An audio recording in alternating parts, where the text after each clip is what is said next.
The year was while America's youth filled the streets with protest signs and flower crowns behind the closed doors of Chevy's secret skunk works department. Innovative engineers were conducting experiments of a different kind. They were building a masterpiece, a compact, high-revving race-beard monster that would change American motorsport forever. GM executives buried its legacy. This is the untold story of the Chevy the Outlaw motor that defied corporate giants, dominated racetracks, and vanished into myth. The truth will set you free. But first, it will piss you off. It was L of pure mechanical rebellion, crammed into an impossibly small package, designed to do one thing and one thing only: dominate the competition while flying under corporate radar. This wasn't just an engine. This was automotive combat, industrial espionage, mechanical genius wrapped in a cast-iron block that screamed to RPM when everything else was redlining at the late S, were a battleground in Detroit. Ford, Chrysler, and GM waged a horsepower war with no rules of engagement and only one objective: domination. But there was one battlefield that mattered more than any other: the Trans-Am Racing Series. The rule was simple yet restrictive. Engines could not exceed cubic in. Ford already had their S, but Chevy's smallest VS, the something had to be done. What happened next remained shrouded in whispers and corporate shadows. Act 1, Birth of a Rebel, Vince Piggins. Chevrolet's performance chief led the ambitious project alongside engineers Dick Kenneth, camshaft guru, and Zora Arcus-Dunto, the Corvette legend. In an archival interview, Piggins stated, "We didn't ask permission. We built it to win." This determination was evident as the engine was secretly assembled at GM's Tonawanda plant in New York, utilizing borrowed parts from the and models. The development was shrouded in secrecy due to GM's internal ban on engines under 0 layers for production cars, prompting engineers to work nights and label prototypes as experimental to evade scrutiny. This small team of Chevrolet engineering geniuses, operating with minimal executive oversight, performed automotive surgery that would make history. They took the in-bore from the and merged it with the short in-stroke from the, creating a cubic in displacement that barely slipped under the Trans-Am regulations. This wasn't just another engine variation. This was masterpiece in mechanical form. While GM executives were busy pushing big blocks and family cars, the Skunkworks team created a high-revving monster that would find its home in the legendary Camaro. For 3 brief years, and this engine existed officially but unofficially, it represented everything Detroit feared. An engine built not for profits or market share, but for pure, unadulterated race car performance. What makes the Chevy more than just another small block? The specifications, read like classified military documents never meant for public eyes, start with that perfect combination. A. In-bore from the married to the short, in-stroke from the. This was not engineering convenience. It was calculated brilliance. The result? An engine with a mind-boggling bored 2-stroke ratio, practically square by Detroit standards and perfect for high RPM operation. While other verses of the era were gasping for breath at RPM, it was just hitting its stride, screaming all the way to RPM and beyond. The factory conservatively rated it at horsepower, but insiders knew the truth. 2 horsepower was lurking inside these blocks waiting to be unleashed. Look deeper and you'll find forged steel crankshafts, forged pistons, solid lifter camshafts within lift, and compression ratios. The Holley carburetor delivered fuel with military precision. The exhaust note from those cast-iron manifolds wasn't just sound. It was a declaration of war. Act 2, Mechanical Anarchy and Technical Espionage. The engine earned several nicknames, with mechanics referring to it as the Deuce for its cubic inch displacement and screaming, Mouse due to its distinctive high-pitched wail. A notable twist in its design was that the aluminum intake manifold was reverse-engineered from a Ford GT part seized at Lemon. In a secretive test, engineers cleverly installed it into a Chevy Nova for clandestine drag runs, where it outperformed and humiliated. Ford's Fairlane drivers had their own vivid descriptions of the beastly engine. Mark Donahue declared, "It wasn't an engine, it was a time bomb. And I loved lighting the fuse." While Jerry Titus noted, "You could feel it pulling at RPM, like it wanted to tear the block apart." But here's what they didn't want you to see. Every component was deliberately overbuilt, as if the engineers knew this engine would be pushed far beyond its official limits. Coincidence? Think not. And the deception runs even deeper. Specialized high-rise aluminum intake manifold featured enlarged runners in a unique plenum design that reportedly came from Chevrolet's experimental racing program. The double-hump cylinder heads with their intake valves weren't just production items. They were derived directly from designs tested at Daytona and Sebring. Most revealing of all were the connecting rods identical in specification to those used in the LS racing engines. These shot-panned Magnaflux components could withstand forces far beyond what a modest horsepower engine should ever produce. Engineers even incorporated secret oil passages and enhanced bearing surfaces that would unappear in regular production blocks until years later. This wasn't just an engine. It was a racing prototype disguised as a production option. Act 3. The Trans-Am Wars.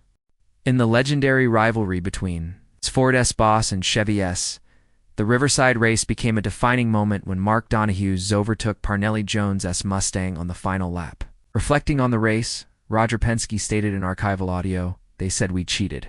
We just out-engineered them." This victory was part of a series of wins for those, including notable successes at Laguna Seca and Watkins Glen. However, competition became increasingly contentious when GM executives decided to slash its production mid-season to shift focus to the Camaro SS. Why did Chevrolet kill the after just 3 short years? The official story cites changing emissions regulations and shifting market demands. But those who know the truth understand that the E was silenced for committing the ultimate corporate sin. It was too good for its own good. Consider the evidence. It was making the big block engines, the crown jewels of GM's performance lineup, look increasingly unnecessary. Why would customers pay premium dollars for a win a properly tuned could deliver similar real-world performance with better handling and lower weight? The profit margin simply didn't align with corporate strategy. Internal memos now buried in GM archives reportedly show executives growing concerned about the Z problem. The solution? Restricted production numbers, limited marketing, and ultimately termination. Buy was gone, replaced by more docile, emissions-friendly options that wouldn't threaten the corporate hierarchy. Most telling of all, when racers and performance enthusiasts begged for the S continued production. Even in limited numbers for competition use, they were met with closed doors and corporate silence. The message was clear. The revolution would not be horsepower rated. Act 4: Death and Corporate Betrayal. A leaked GM memo stated this threatens Corvette sales. Terminate the highlighting the immense pressure on the model. In a clever twist, engineers smuggled blueprints to privateers, ensuring that they continued to thrive on underground drag strips. In terms of modern influence, the S bore-stroke ratio closely mirrors that of the Lotus design. A Chevy engineer noted, "Every LS engine owes a debt to the ES rebellion, underscoring the lasting impact of the on Chevrolet's performance lineage. The new too much could do too much, and had to be contained before it changed everything forever." The true measure of the Chevy's greatness wasn't found on paper. It was written in rubber on racetracks across America. And the powered Camaro didn't just compete in the Trans-Am series. It dominated it. When legendary driver Mark Donohue piloted the Sunoco Blue X for Roger Penske's team, he transformed this corporate experiment into a dynasty. The statistics tell a story GM executives couldn't suppress. Victories in the season alone. It didn't just win races, it broke spirits. Pit crews for Ford Dodge and AMC watched in disbelief as these engines sustained RPM lap after punishing lap, while competitors' engines required constant rebuilds. This seemed almost indestructible when properly prepared. What made this success even more remarkable was the competition. This wasn't victory against underfunded teams or outdated technology. This was triumph over Ford's boss Dodge's and AMC's best efforts. Each manufacturer brought their engineering might to bear, and each fell before the screaming small block from Chevrolet. Perhaps most telling was the engine's versatility. While designed for road racing, powered cars found success in drag racing, hill climbs, and even endurance events.